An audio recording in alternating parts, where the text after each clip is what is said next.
I born in Bombay city in India in 1951. Yeah. I brought up in Bombay up to 38 years. I was there.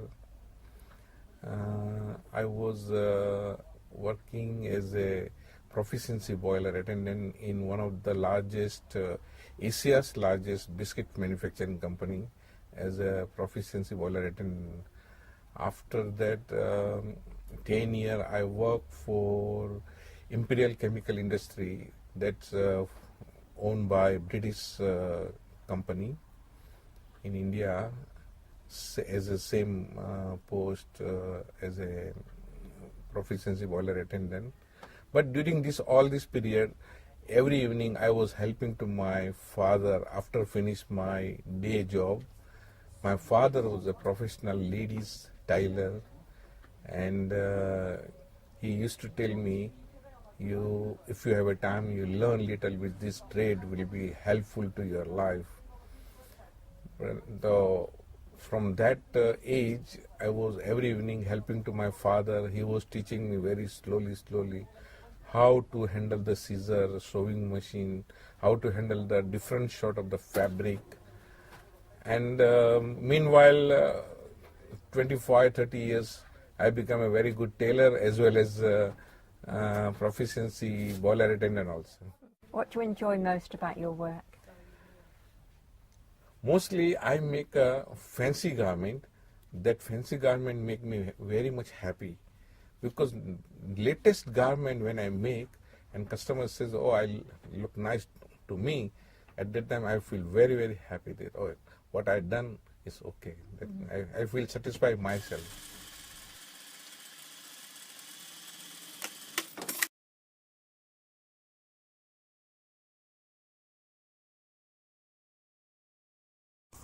I opened a shop in Henderson when I found out that I could do it. Well, everyone told me I couldn't do it because I hadn't had the training. Waikiki in the wartime wasn't the place to be trained. And so I never went to high school. I finished at Standard 6. And I proved them wrong because I've been in that shop for 44 years. And I'm still serving at 85. But my youngest daughter, has never worked anywhere else except the lace van. Yeah. What sort of things did you sell in your shop? Haberdashery and craft, needles craft, so that the walls would be covered with tapestries and all sorts of things. How did you come up with that lovely name, the Lace Fan? Or wanting to do something, and I was just looked at a card from my Christmas card from my daughter, and just had a fan on it. Yeah.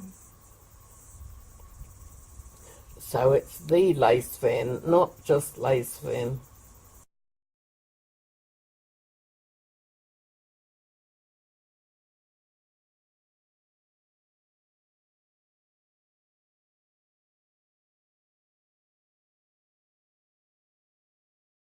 I always knew that I wanted to be a hairdresser, ever since I was probably about 6 years of age. And I saw a job one day and applied for it and got it. When did you start then? When I was 16. Did you learn on the job? Yes, I did. In those days there was apprenticeship. You got taken straight into apprenticeship, 4 years, and yeah, it's great. Loved it and still love it today. At the age of 35, I thought I was managing a salon over at the mall, and I felt I was doing a really good job, and I decided that if I can do it for somebody else, I'd like to have a go and do it myself. I had a young child at the time, wanted something close to home, and knew I didn't want to actually go into the mall. I wanted to support the main road, and it just was meant to be. So was this premises unoccupied at the time? No, there was no premises that was unoccupied along Henderson Road at the time.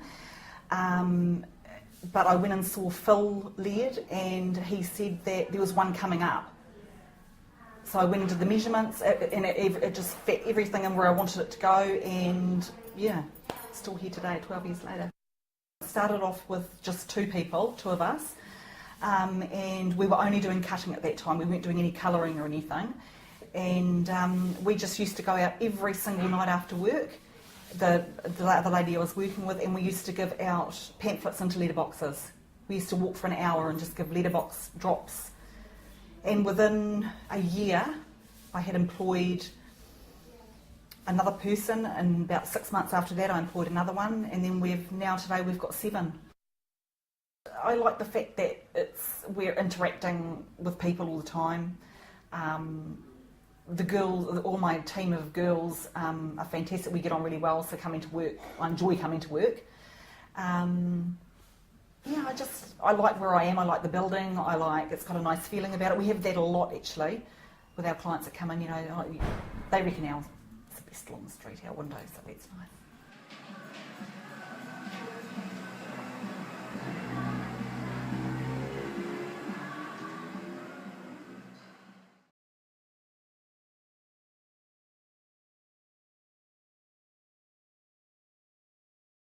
I was born in Ghana. I moved to New Zealand June 1995. So I did manage to look for a job and while studying at the same time. So I think 1997, then I decided to bring my girlfriend when he was at college. She was my girlfriend. So I decided to bring her over so that at least she can also work to support me while I was studying. So she came over. Then 1998, we have our first son. Instead of her to go work to support me, we decided to having a family. I studied accounting, BA in accounting at Auckland Uni. It was very hard for me to get a job in the accounting field during that time. Then I decided to go back and drive taxi. I drove taxi for 12 and a half years in Auckland. And while people enter my taxi, say, "Oh, look, you're too young to drive a taxi. Where do you come from, driver?" "Oh, I'm from Africa." So I didn't, I keep on ignoring it. I said, "Come on, you don't know what I'm doing here. I'm making money in taxi." Until my children, my first 2 boys, anytime that I drop them to school, they see a taxi. "Yes, I'm going to be a taxi driver in the future when I grow up." The other one says, "I'm going to be a police." So I decided, I need to be a signpost where my children can look at me for direction. So I decided to retrain myself to study Bachelor of Social Practice at Unitech. So my first year, we struggled to find, if we say we those migrants at Unitech, we struggled to find a placement. After that, then I decided to set up this organization with the aim of to support Africans. So by setting up this organization wasn't easy at the beginning, that you will not get any funding because you cannot just say, I've set up this organization to get funding. So but while I was driving taxi, I used to have 2 houses. So I sold one of my house in Avondale to keep us going. It took us about 2 years before we start getting funding from the lottery and also from the ASB. And now, we're getting money from different other funders as well. So this is a little bit background about this organization and how it started.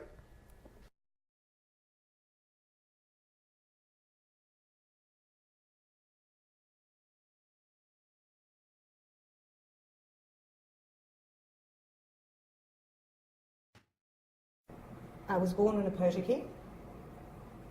My father was a policeman, and he was in charge of the East Cape, based at a small place called Tikaha.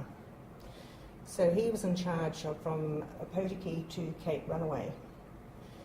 And I lived there until I was 4.5, and I did my growing up in Blockhouse Bay. I got back into work when the children went to school part-time, and this business, I was a customer. And it came on the market, and we thought, oh, this is quite a good opportunity. We can both, you know, when we get to retirement age, we can run it together. My daughter at that stage was still at university. She could do a couple of days. We both liked reading. It was within walking distance to home. It sounded like a good idea. And it was. It was very enjoyable. I got to meet a lot of lovely people. 15 years has gone very quickly. But my circumstances changed. Unfortunately, my husband passed away in 2007. And he was sick for a couple of years. So financially, I basically had to go back to work. So my daughter has been running the shop. So at the moment, I'm trying to sell the business, in which time I can then just work 3 days a week at pharmacy, which I've got a nice little part-time job, and the rest of my time I can grow gracefully.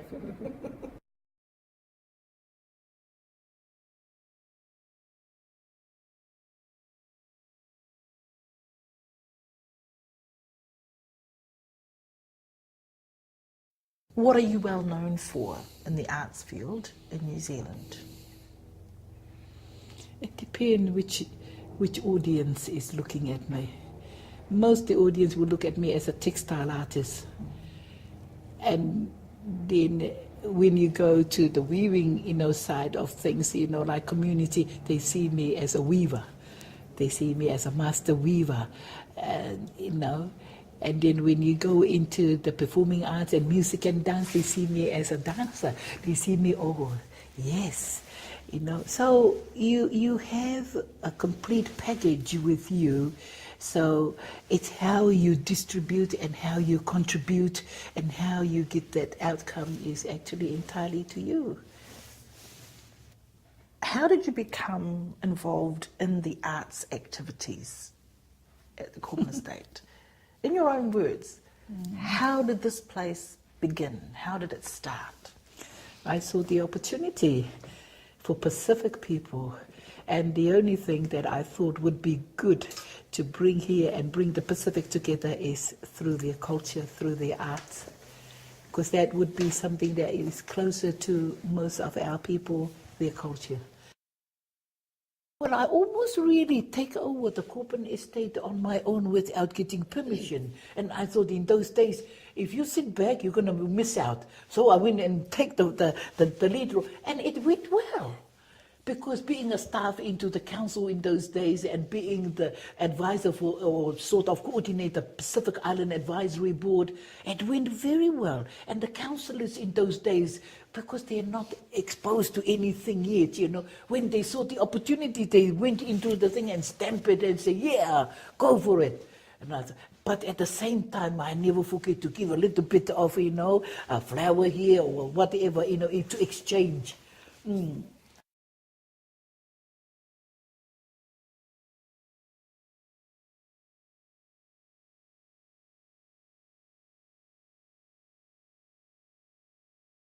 So I stood in, I think it was about the third election for Waitakere City, and I was just so thrilled. I just got in, I got in as a community board member, and things really started to change. And then there was a bit of a backlash from business owners and property owners. And when I stood for the next election, a team had come in, a more right-wing team that wasn't so environmentally focused, so people-focused. I didn't get back in for those 3 years, so I worked very hard during those 3 years in between with the community, working on the 150th celebration for Henderson, and working on the stream projects, working with, as a volunteer all this time, was keep Waitakere beautiful. My whole philosophy is about the community, it's about people. I work for my community. I did a degree a few years ago, Bachelor of Social Practice. I did it for my community to enlarge my knowledge after 20 years working in the community, because it was really important that I get that extra layer of knowledge and understanding individuals and understanding communities, and I think that's very important. I stand for election. At every election, you do not know if you're going to be elected. You have to have a commitment to your community. I've got an amazing husband and family who've always supported me. I'm very much faith-based. As I've got older, I pray and I contemplate things a lot more.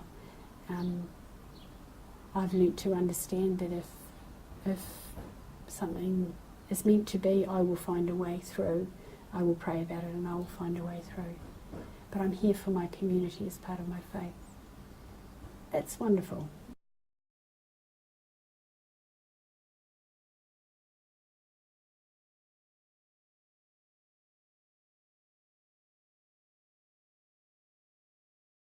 My dad was a market gardener, so we used to have vegetables that Dad would take to turners and growers. I don't know what time, 2, 3 in the morning, but we'd spend a whole day and a whole night packing. I can still remember packing into the crates big bundles of, it was considered a new vegetable actually that time. This is going back about 35 years ago in New Zealand, broccoli. Really? It wasn't something that was very common here. And Dad was making a lot of money out of growing broccoli. So then the other times of the year he grew other types of vegetables, but broccoli was the big seller. You're working for the Waitakere Ethnic Board Yes. as the coordinator here. Yes. How did you get into working with this organisation? After working 25 years as a full-time mum and full-time worker in the workforce, I decided to take a year off from working for just before my 50th birthday, a couple of years before my 50th. I thought, right, that's it. I'm not going to work now for a while and see where I want to go in life. And I got interested in helping people within the ethnic communities of West Auckland. It just happened by chance that things just fell into place with that. I was helping this, started with a neighbour who were refugees they were Kurdish refugees, and they had issues with winds, and they also had issues with the landlord regarding their tenancy, because he decided he was going to put the place on the market, and so he was bringing these people at odd hours to come and look at the house, and they were too scared to go and report him. Started off with dealing with other people's issues. We didn't have organisations such as Waitakere Ethnic Board that much noticeable, really, and so it just evolved. My work to apply for this, I just saw it advertised in a community newspaper that they wanted a coordinator part-time, and it was that you had to be able to have enjoy dealing with people of different ethnic backgrounds, and I thought, oh, I quite like that. What we're trying to do for this meeting, the first meeting, is ask what you would like to present for future New Out West meetings.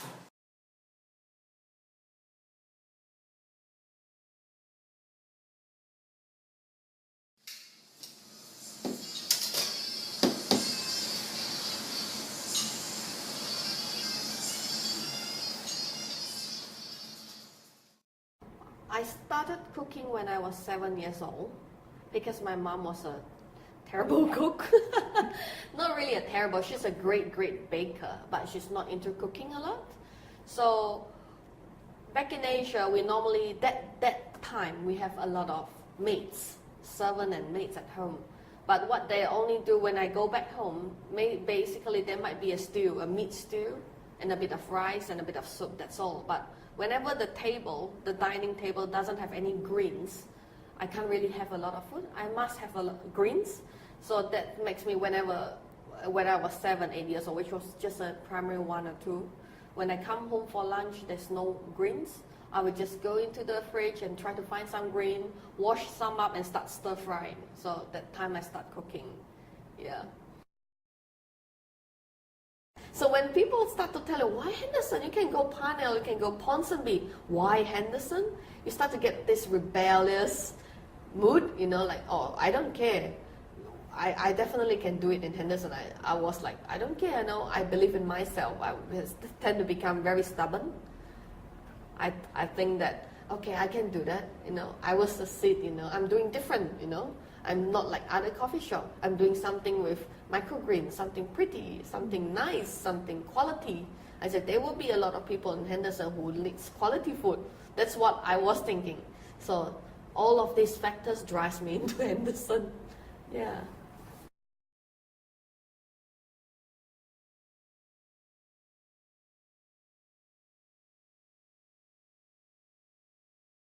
Because we're Niuean and the boys grow their hair, or it's actually supposed to be the firstborn son.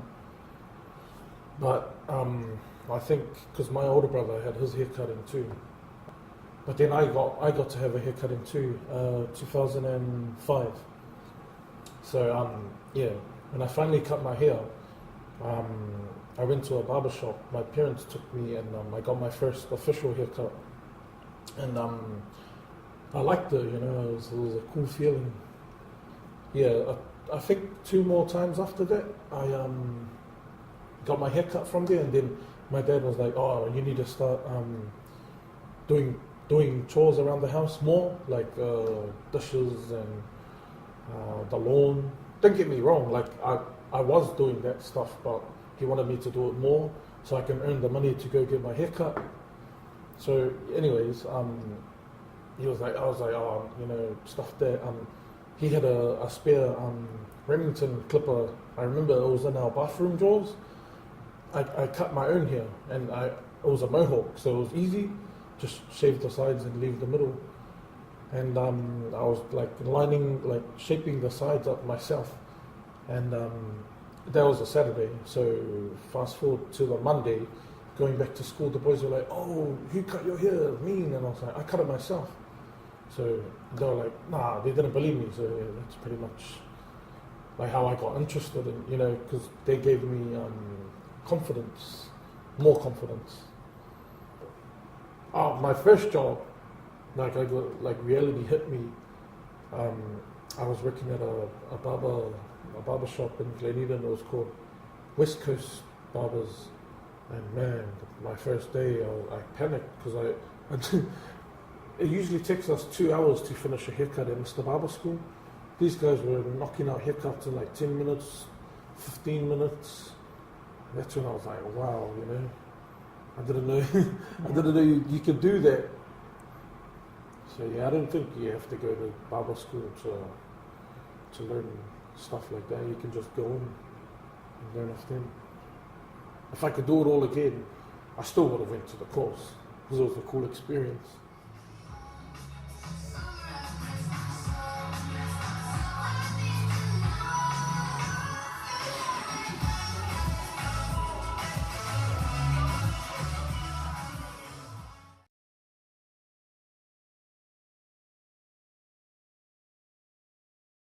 We live, you know, in Henderson, and somebody say, oh, Russian people, you know, many people live in east of Auckland. And say, oh, why you live in Henderson? It's horses around, or cow. I love that. It's good for me. How did you find Henderson when you arrived? For me, it's everything different, you know, from Russia. It's interesting, you know. If you're looking for name of shop, it's different, you know. That's everything different. And take it for me maybe half a year, you know, because before I just understand something, you know, how people live in Auckland and Henderson, and it's good. When I bought that shop, shopping center, it's very, very small. And When was that? in 1996. Yeah, I just come in May, 26th of May 1996. I come to New Zealand, and end of August I bought that shop. Just after 3 months, say something like that. Enjoying my work, first it's working with people, because every day different people come to you, you know. Some people I know because it's a regular customer, some people new one, you know. And people come talking, and it's very good, you know. I love that. And I love my job, you know, and that's very important in life. If you do it, job what you love, you know, that's the best what you can do it. Yeah.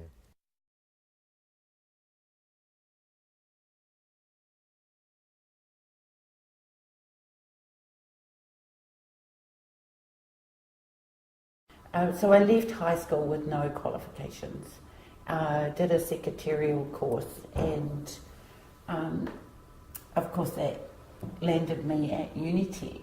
And it was really interesting because I was in the Faculty of Architecture and Design, and I would see young students coming in on their first day of their interview, and then in particular the Māori students, and then watch them graduate at Kahurangi, which is the Māori graduation ceremony.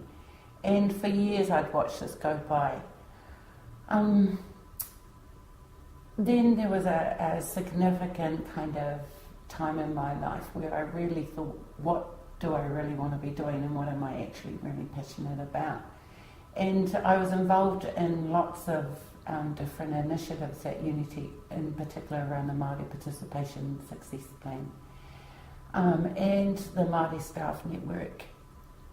And when I realised that actually I didn't want to be doing administration for the rest of my life, I drew on those experiences and realised that actually I wanted to be doing more community development kind of work, like bigger picture work. That led me to the Bachelor of Social Practice. And I was very clear that I was undertaking that degree for the to major in community development. I was on practicum actually, and I came to the law centre to do my third year placement, and the role as the manager came up. I really liked the ethos of this organisation, and it had a particular focus. The manager's role focused on community engagement, responding to the needs in the community, and looking at systemic issues. I guess when we talk about the ethos of this organisation, unlike a traditional law firm, you know, it works from the basis of social justice and ensuring people have access to justice. We work in a holistic way. Our relationships with our wider community and legal profession is really important for us to be able to, support that client or that whānau with their legal issues.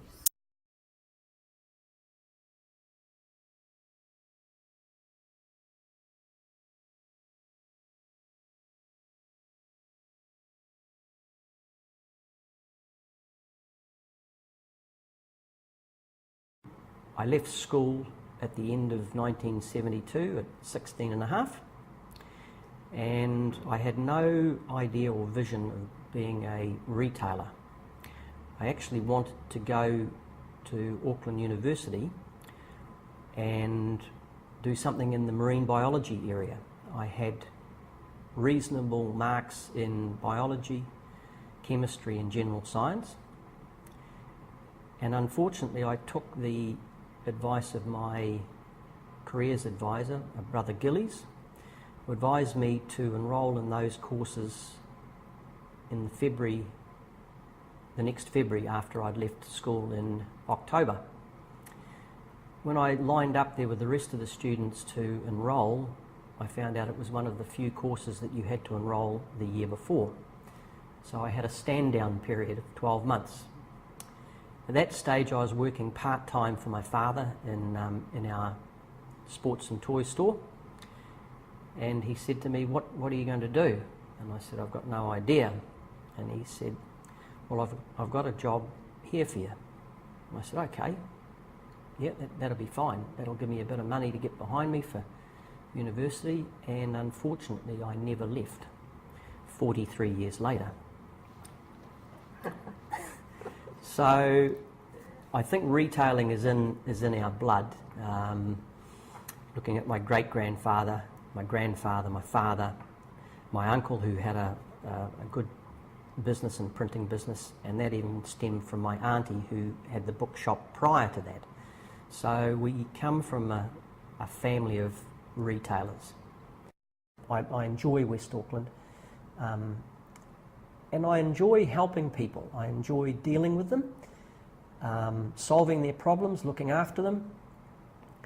And at the end of the day, we make a couple of dollars and we support ourselves. And yeah, what more do you need in life?